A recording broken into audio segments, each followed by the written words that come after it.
One way in which we use the conventions of a horror movie is through characters.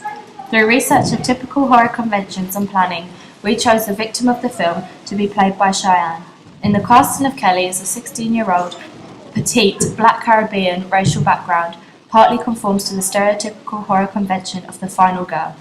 She fits the role in the way that she is a lot smaller than the murderer, displaying her vulnerability, which can make the audience fear for her when it comes to her destined fate.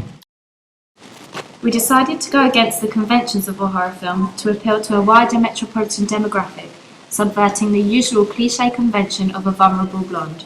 For example, Drew Barrymore in Scream, Michelle Pfeiffer in What Lies Beneath, and Lisa Wilcox in Nightmare on Elm Street.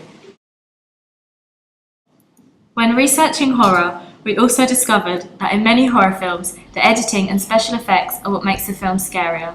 It creates a sense of horror and disturbance. For example, in the trailer of Insidious, the images are fast-paced with flashing images.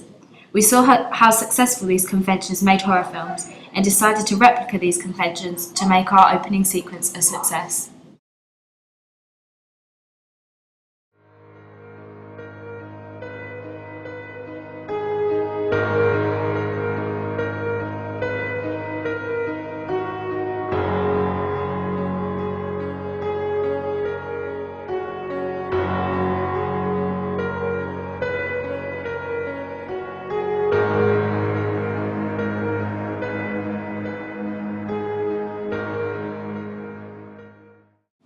We used the conventions of a horror film when thinking about setting because we wanted the setting to fit with the storyline.